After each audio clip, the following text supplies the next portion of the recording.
అందరికీ నమస్కారం. రాష్ట్రంలో గానీ, దేశంలో గానీ పరిస్థితులు చూస్తే అధ్వానంగా ఉన్నాయి. ఎందుకంటే రాష్ట్రంలో ముఖ్యమంత్రి గారు ఖజానా ఖాళీ అయిపోయింది. అప్పు పుట్టడం లేదు.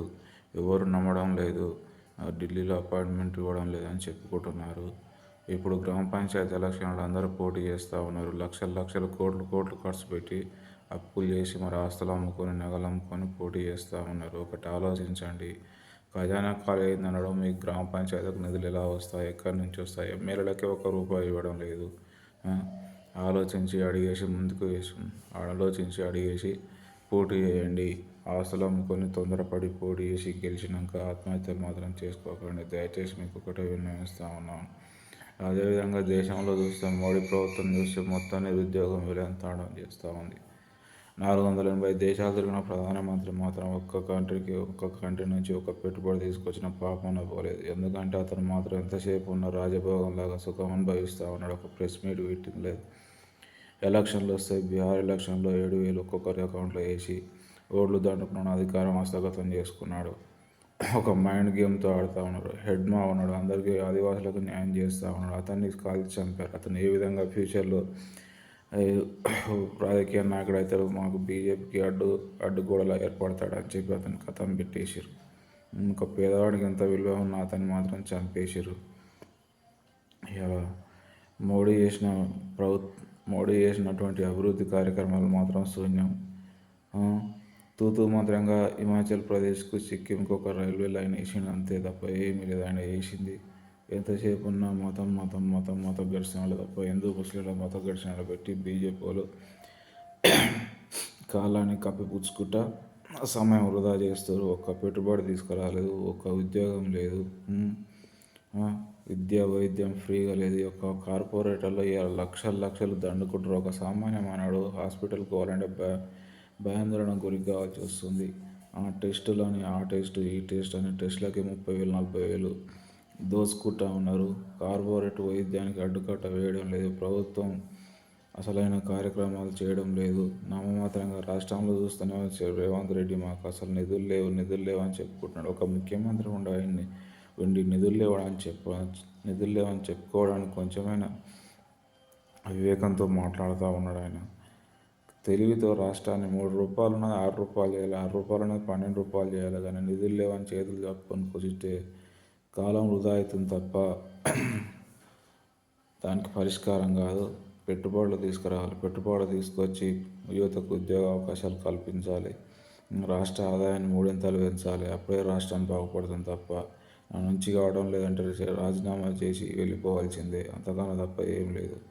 రాష్ట్రం ఇంకా దిగజారిపోతూ ఉంది. 2,60,000 కోట్ల ఉన్న రాష్ట్ర బడ్జెట్ ఇవాళ చూస్తే 1,60,000 కోట్లకు వచ్చింది. మిగతా 1,00,000 కోట్లు మొత్తం నాశనం అయిపోయింది.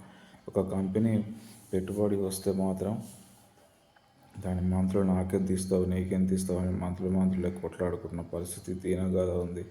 రాష్ట్రంలో చూస్తే ఇంకా పెట్టుబడులు వీళ్ళని చూసి వచ్చే పెట్టుబడులు కూడా రాకుండా పోతున్నాయి. రీజనల్ రింగ్ రోడ్ అది ఇంతవరకు పత్తలేదు. రైతులకు న్యాయం జరుగుతలేదు.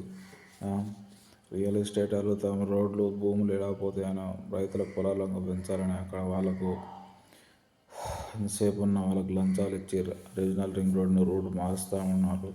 అది ఇంతవరకు పరిష్కారం కాలేదు. ఆ రీజనల్ రింగ్ రోడ్ అన్న పడితే కొంచెం రాష్ట్రం అభివృద్ధి చెందే అవకాశం ఉంది. రియల్ ఎస్టేట్ ఊపందుకున్నారు. రియల్ ఎస్టేట్ నమ్ముకున్న వాళ్ళు కూడా చాలామంది లక్షల మంది దీని రియల్ ఎస్టేట్ వ్యవస్థపై ఆధారపడి ఉన్నారు. వాళ్ళకు కూడా న్యాయం జరగాలి. రైతులకు న్యాయం జరగాలి, వాళ్ళకు న్యాయం జరగాలి. అందరికి సమన్యాయం జరిగితేనే రాష్ట్రం బాగుపడుతుంది. దేశంలో కూడా ఒక్క ప్రాజెక్టు కట్టింది లేదు బీజేపీ ఇంతవరకు. ఒక్క స్కూల్ కట్టింది లేదు. ఒక్క విద్యా వ్యవస్థను అభివృద్ధి చెందింది లేదు. ఆర్మీ ఉద్యోగాలు లేవు. ఎంతసేపు ఉన్న ముస్లింలకు తగాదా, ముస్లింలు తగాదాలు పెట్టుకుంటా గుళ్ళు గోపురాలు హిందూ ధర్మం సనాతన ధర్మం అంటావు. బీహార్లో బీజేపీ ప్రభుత్వం గెలిచినాక మొత్తం గుళ్ళు గోపురాలన్నీ కూలగొట్టుకుంటూ పోతూ ఉన్నారు.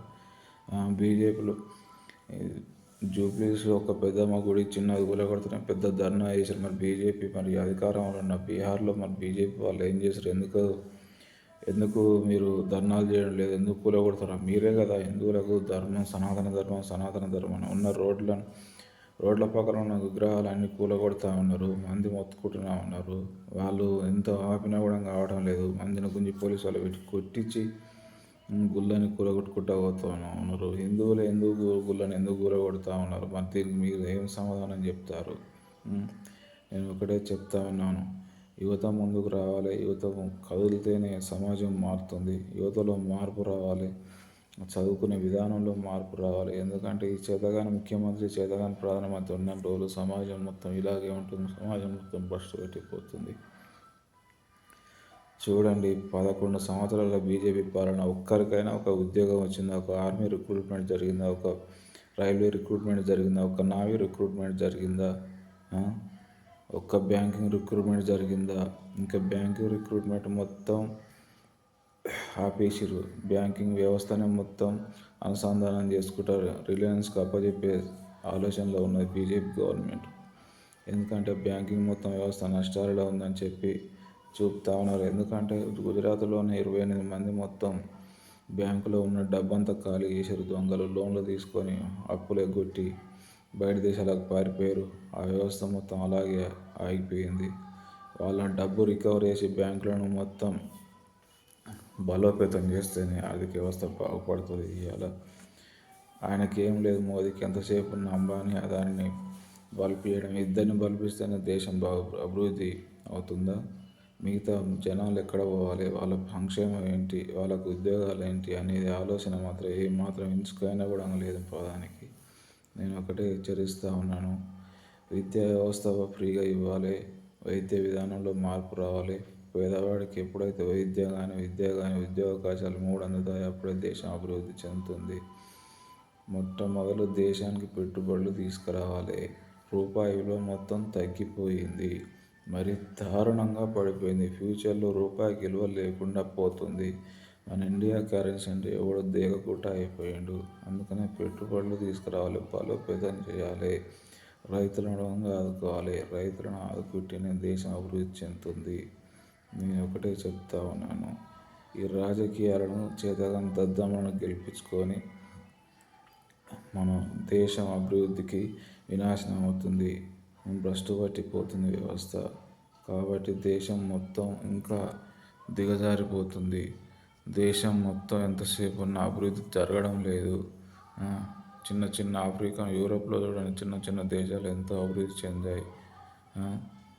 ఇవాళ చైనా 2001 నుంచి యుద్ధ ప్రాతిపదికన అభివృద్ధిపై కదం తొక్కి ఇవాళ దేశంలో వరల్డ్లోనే 2nd ప్లేస్కి వచ్చింది. ఎక్స్పోర్టింగ్లో కూడా చాలా 2nd పొజిషన్లో ఉన్నది. ఏ దేశంలో చూసినా కూడా చైనాది ఎక్స్పోర్టింగ్ ఉంది.